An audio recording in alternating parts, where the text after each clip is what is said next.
শুধু ঠোঁটে নাম জপ করলে ভগবান মেলে না। যেদিন হৃদয় কাঁপতে শিখবে, যেদিন চোখের জল প্রার্থনা হয়ে উঠবে, সেদিন একবার কৃষ্ণ বললেই ভগবান তোমার পাশে দাঁড়াবে। কারণ ভগবান শব্দ শোনেন না, তিনি অনুভূতি দেখেন। কতবার নাম জপ করলে ভগবানকে দেখা মেলে? তাহলে বন্ধুরা, তোমাদের এক গল্প শোনাই।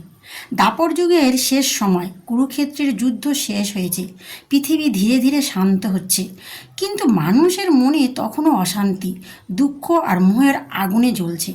একদিন হস্তিনাপুরের রাজপ্রাসাদের বাইরে এক বৃদ্ধ ব্রাহ্মণ, তার গলায় তুলসীর মালা, হাতে জপমালা, মুখে বারবার উচ্চারণ করছে কৃষ্ণ কৃষ্ণ কৃষ্ণ, কিন্তু তার চোখে ছিল গভীর হতাশা। ঠিক তখনই সেখানে এসে পৌঁছালেন দেবর্ষি নারদ। নারদমণি মৃদু হেসে বললেন, ব্রাহ্মণ, তুমি কাঁদছ কেন? তুমি তো ভগবানের নাম জপ করছো। বৃদ্ধ কাঁপা গলায় বললেন, আমি 40 বছর ধরে প্রতিদিন লক্ষবার কৃষ্ণের নাম জপ করছি, কিন্তু আজও ভগবানের দেখা পেলাম না। আমার জীবনে কোনো শান্তি নেই। তবে কি আমার ভক্তি বৃথা? নারদমণি অবাক হলেন। তিনি ভাবলেন, যে মানুষ এত বছর ধরে নাম জপ করছে, সে কেন কৃষ্ণকে অনুভব করতে পারছে না? এই প্রশ্নের উত্তর জানতে নারদ সরাসরি দ্বারকায় গেলেন। দ্বারকার রাজপ্রাসাদে তখন শ্রীকৃষ্ণ বসে আছেন, তার মুখে রহস্যময় হাসি। নারদ এসে প্রণাম করলেন। কৃষ্ণ হেসে বললেন, নারদ, আজ তোমার মনে অনেক প্রশ্ন। নারদ বললেন, প্রভু, পৃথিবীতে এক বিদ্র ব্রাহ্মণ আছে, সে লক্ষ লক্ষবার আপনার নাম জপ করে, তবুও সে আপনার দর্শন পায় না কেন?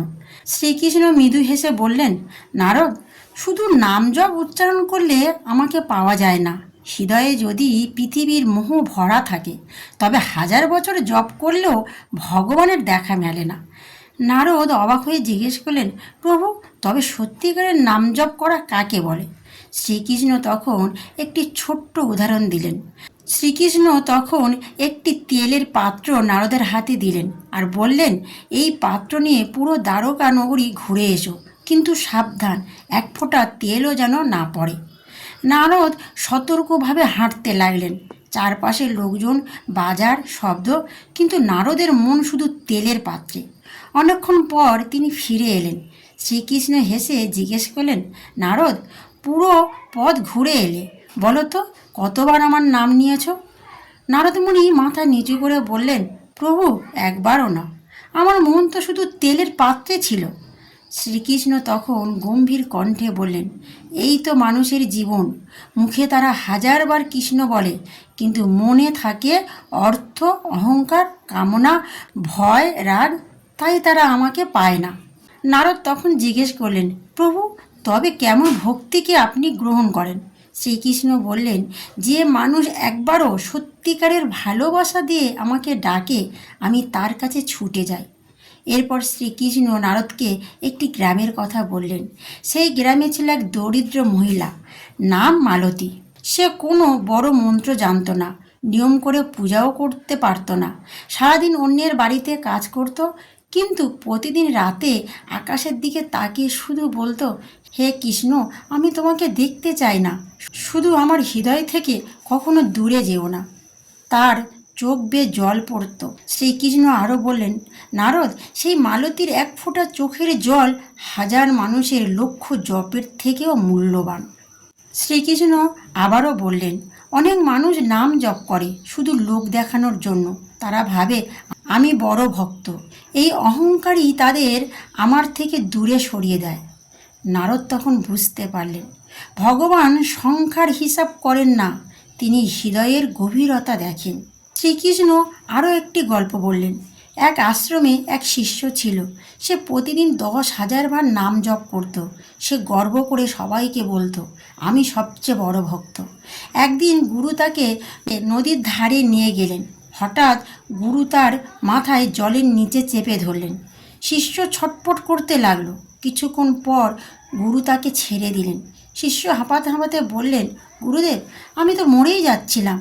গুরু শান্তভাবে জিজ্ঞেস করলেন, জলের নিচে থাকাকালীন তুমি সবচেয়ে বেশি কী চাইছিলে? শিষ্য বলল, শুধু একটুখানি বাতাস। গুরু তখন বললেন, যেদিন তোমার হৃদয় ভগবানের জন্য ঠিক এমনভাবে কাঁদবে সেই দিন আর আলাদা করে নাম জপ করতে হবে না, ভগবান নিজেই তোমার কাছে আসবেন। শ্রীকৃষ্ণ নারদকে বললেন, মানুষ ভাবে কতবার নাম জপ করলে আমাকে পাওয়া যাবে, কিন্তু আমি দেখি একবার নাম নেওয়ার সময় তার হৃদয় কতটা সত্য ছিল। মনে রেখো, ভগবানকে পাওয়ার পথ মুখ দিয়ে নয়, হৃদয় দিয়ে। নারদ শ্রীকৃষ্ণর কাছ থেকে বিদায় নিয়ে সেই বৃদ্ধ ব্রাহ্মণের কাছে ফিরে গেলেন, সব কথা শুনিয়ে দিলেন। বৃদ্ধর চোখে জল এসে গেল। তিনি বুঝতে পারলেন এতদিন তিনি শুধু সংখ্যা গুনেছে, কিন্তু হৃদয় দিয়ে কৃষ্ণকে রাখেনি।